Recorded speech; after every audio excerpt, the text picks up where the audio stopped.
45 part 4 में हम लोग ये सॉर्टिंग मटेरियल्स इनटू ग्रुप्स का जो बचा हुआ पार्ट है हमारा लास्ट का वो हम देखेंगे, जिसमें कि सॉलिड, लिक्विड एंड गैसेस दिए हुए हैं। Students, solid, liquid and gases हम लोगों ने कई बार देखा हुआ है कि सॉलिड क्या होता है, जैसे प्लास्टिक हो गया, स्टील हो गया, आयरन, ये सब क्या है, सॉलिड पार्टिकल्स है। लिक्विड जूसेस, वाटर, बेवरेजेस जो हम लोग चाय, कॉफी लेते हैं, सारी क्या है, लिक्विड है। गैसेस फॉर्म आपने देखा हुआ ही है, एक तो वाटर वेपर होता है जो कि पानी बॉईल करने पर हम लोगों को दिखता है, वो एक गैस का फॉर्म है। अनदर फॉर्म क्या है, अनदर फॉर्म, जैसे हम अगरबत्ती घर पे लगाते हैं तो उसमें से फ्यूम्स निकलते हैं ना, वो भी एक फॉर्म है गैस का। ठीक है, समझ में आया, solid, liquid and gas. Then हम पढ़ेंगे प्रॉपर्टीज एंड ग्रुपिंग थिंग्स, कि उसकी प्रॉपर्टी के हिसाब से हम उसको कैसे ग्रुप करेंगे। तो take out your page number 45। ठीक है, हम लोग इसको रीड आउट करते हैं कि इसमें क्या ब्रीफ में दे रखा है। सो स्टूडेंट्स, सॉलिड्स मैंने अभी आपको बताया कि कैसे पार्टिकल होते हैं जो कि हार्ड होते हैं, और इसका डिस्क्रिप्शन हम अभी पढ़ते हैं। इसमें आपको डायग्राम दिख रहा होगा students.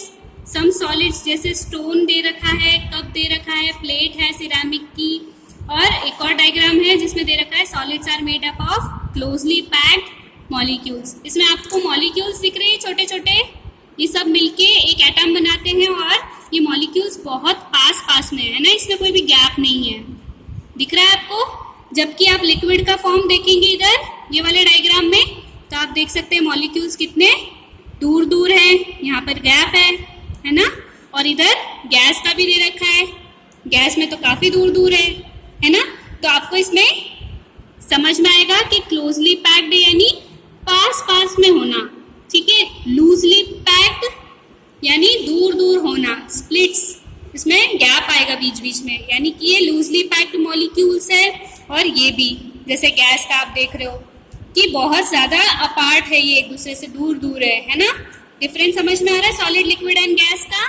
Now we will read the paragraph के सॉलिड्स में क्या समझा रखा है। In the solid states the molecules of the matter are closely packed, they can not move freely, they can only vibrate.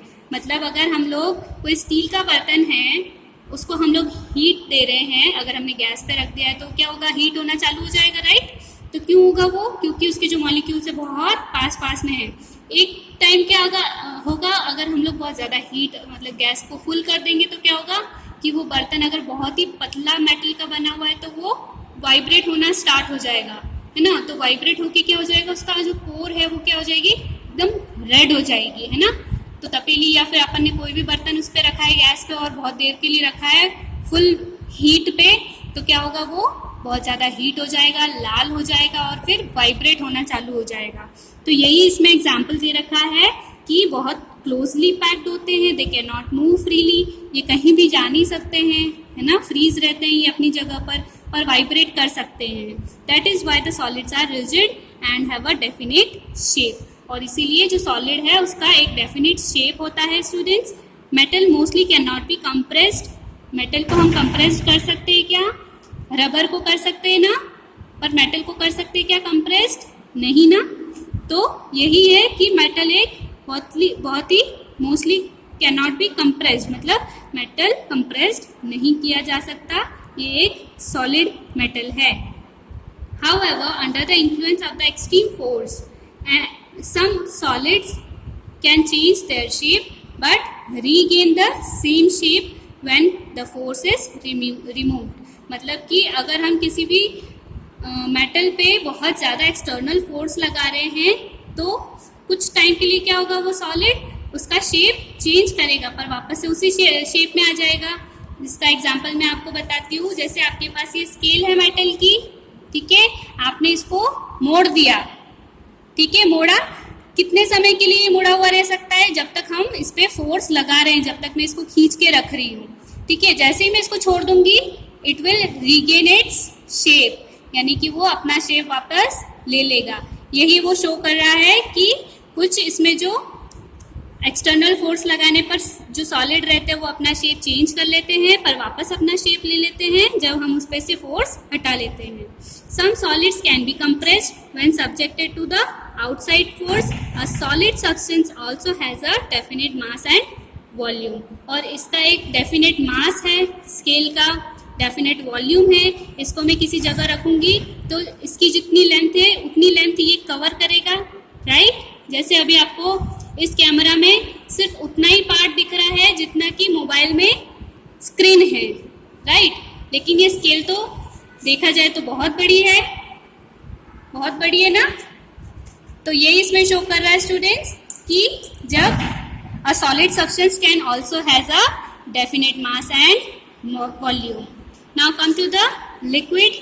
Liquid क्या होता है? अभी मैंने आपको एग्जाम्पल दिया, टी, कॉफी, पानी, है ना, ये सब क्या होते हैं? लिक्विड में होते हैं. जूस फॉर्म में जो भी होता है वो क्या होता है? Liquid. A liquid acquires the shape of the container.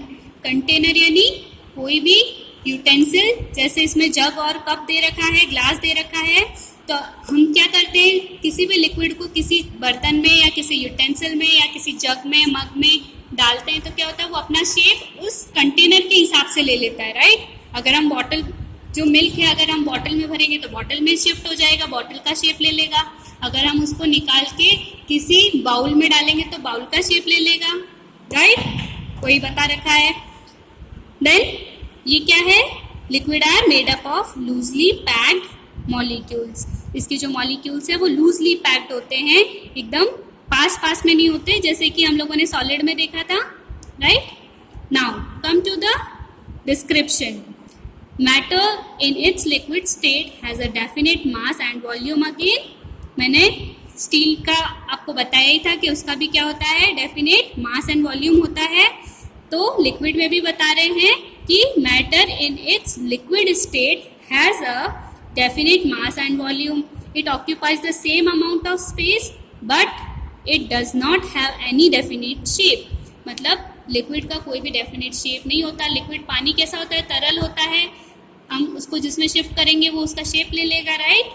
Liquids are made up of loosely packed molecules. The molecules are free to move. और ये मॉलिक्यूल्स कहीं भी घूम सकते हैं. जैसे आपने देखा होगा मिल्क को हम गर्म करते तो क्या होता है? क्या होता है? एक टाइम पे बहुत ज़्यादा गर्म होने पर मिल्क ऊपर की ओर आता है अपने तपेली में से, आप देखेंगे तो ऊपर एक परत बन जाती है मलाई की, राइट. तो वो क्यों होता है? क्योंकि इसके जो पार्टिकल्स है वो क्या है? मॉलिक्यूल्स लूजली पैक्ड है, राइट. और ठंडा होने पर वापस वो मलाई नीचे आ जाती है, अपनी एक्यूरेट शेप ले लेती है, राइट. वही इसमें बता रखा है. The molecules are free to move. That is why liquid flows and do not have definite shape. Liquids float from a higher level to lower level. इसका एग्जाम्पल कैसे आपको याद रखना है कि लिक्विड कैसे फ्लो करता है हायर टू लो लेवल में. झरना देखा है आप लोगों ने, वाटरफॉल देखा है आप लोगों ने, कैसे पहाड़ों पे से निकल के वो नीचे आता है ना, सी के अंदर या फिर रिवर के अंदर ट्रांसफॉर्म हो जाता है, पानी ऊपर से लेके नीचे आता है ना. तो ऑलवेज क्या होता है? लिक्विड कैसे फ्लो होता है? From higher level to lower level. When a liquid is poured in a container it acquires the shape of the container. जैसा कंटेनर है वैसा शेप ले लेता है liquid. Liquid can be compressed to a small extent. Water, milk and oil are the example of liquid. Got it students? समझ में आया आपको अच्छे से लिक्विड क्या होता है? Now come to the point, gases. Gases मैंने आपको अच्छे से समझाया अभी क्या होता है. अगरबत्ती हम जलाते हैं, इंस्टेंट स्टिक जलाते तो फ्यूम्स निकलते हैं ना, वही एक एग्जाम्पल है किसका? गैसेस का. अगेन यहाँ पर मॉलिक्यूल्स का भी आपको ये सारे डायग्राम बनाने हैं स्टूडेंट्स, ये वाला भी और ये वाला भी, ताकि आपको समझ में आए कि इसकी मॉलिक्यूल्स के पार्टिकल्स फ्री रहते हैं या कॉम्पैक्ट रहते हैं, इजीली मूव करते हैं या नहीं. Got it? Gases are made up of molecules which are far apart. Far apart मतलब एक दूसरे से बहुत दूर दूर होते हैं, ठीक है. Now come to the description. Here you can see gas is the lightest state of matter. सबसे लाइट स्टेट का मैटर क्या होता है स्टूडेंट्स? गैस. इसमें कोई भी वजन नहीं होता. अगर हम इसको वेट करें तो आपको पता चलेगा क्या गैस का क्या वेट है? नहीं पता चलता है. The molecules that make up a gas are far apart. The molecules of the gas moves freely. This is why matter in its gaseous state spreads in entire available space and it does not have a definite shape and volume. Gases can be compressed to a great extent. मतलब अगर हम लोगों ने अगरबत्ती घर में एक room में लगाई है तो हमारे वो सारे रूम में क्या करती है, उसकी खुशबू फैला देती है. क्यों? बिकॉज इसका क्या नेचर है, इसके जो मॉलिक्यूल्स है वो एक दूसरे से बहुत फार अपार्ट रहते हैं और जल्दी से स्प्रेड हो जाते हैं. ठीक है, तो यही इसमें दे रखा है. आपको इसी लैंग्वेज में लिखना है आंसर भी और अच्छे से आपको इसको पढ़ना है. Gas is the lightest state of matter. इसका क्वेश्चन बन सकता है कि सबसे लाइटेस्ट स्टेट ऑफ मैटर किसका होता है, सॉलिड का, लिक्विड का या गैस का. तो आपको आंसर बताना आना चाहिए. Got it? Now what happens when a instant stick is burn. जब हम अगरबत्ती जलाते हैं जब क्या होता है, its fragrance spreads in the whole room. पूरे रूम में उसकी जो स्मेल है, जो फ्रेग्रेंस है वो फैल जाती है. This is because smoke is a gas. All gases spread in available space, right? So turn the page, students. Come to the page number 46, जिसमें लिखा है ऊपर हेडिंग क्या है, पढ़ो. Properties and grouping things. ये हमारा लास्ट टॉपिक है इस चैप्टर का. इसमें हम लोगों को क्या बताया है कि अलग अलग प्रॉपर्टीज से हम ग्रुपिंग करेंगे अलग अलग थिंग्स की. जैसे अगर मैंने बोल दिया कि मेटल, तो आप किस में इसको गिनोगे, सॉलिड में, लिक्विड में या गैसेस में. ये आपको पता होना चाहिए. अब स्टूडेंट्स किस में लोगे, सॉलिड में, राइट. वही इसमें बता रखा है कि ग्रुपिंग अलग अलग थिंग्स की कैसे करना है. जैसे you have learned that every material has a certain properties. Materials that possesses several common properties are similar. For example, most metals are hard. So students, आप लोग ये पूरा अच्छे से पढ़ना. इसकी क्लासिफिकेशन और इसकी प्रॉपर्टीज के हिसाब से इसको ग्रुपिंग में किया हुआ है. सारी चीज़ों को, सॉलिड को, लिक्विड को, गैसेस को, यही इसमें लिखा हुआ है. If you have any doubt just लिख के रखना कि ये डाउट मैम से पूछना है. मैं गूगल मीट करूँगी, तब हम लोग सारे डाउट्स क्लियर कर लेंगे. और आपको ये वाला डायग्राम बनाना है स्टूडेंट्स. ठीक है, हम लोगों ने इस चैप्टर में क्या क्या पढ़ा है वो सभी इसमें दे रखा है. इफ़ इसमें से भी आपको कोई भी चीज़ क्लियर नहीं होती है तो आप मुझसे क्वेश्चन कर सकते हैं. और अगर नहीं समझ में आ रहा है तो वीडियोस बार बार आप देखिए, पार्ट 1, पार्ट 2, पार्ट 3, अच्छे से आपको समझ में आ जाएगा. Got it? हमारा चैप्टर यहाँ पे कंप्लीट होता है स्टूडेंट्स. और जो इन क्लास का वर्क है वो मैं आपको PDF तो दूंगी ही, उसमें आपको देख लेने का. और उसमें अगर आपको कोई भी कुछ चीज़ समझ में नहीं आती है तो आप फ्रेंड से भी डिस्कस कर सकते हैं. ठीक है, और कुछ आपको नहीं समझ में आया हो तो मुझे बता देना स्टूडेंट्स. ऑलरेडी हम लोगों ने सब कुछ अच्छे से किया है. तो ये एक्टिविटी मैंने आपको दी थी, आपने की स्टूडेंट्स? की होगी आपने. ये वाली बहुत सिंपल सी है, आपके घर में सारी चीज़ें मिलती है सॉल्यूबल और इनसॉल्यूबल की. अगर आप देख पा रहे हैं तो आप ये नोट डाउन कर लेना आपकी बुक में, इसको फिल कर लेना. ये आपका होमवर्क है. ठीक है स्टूडेंट्स, थैंक यू.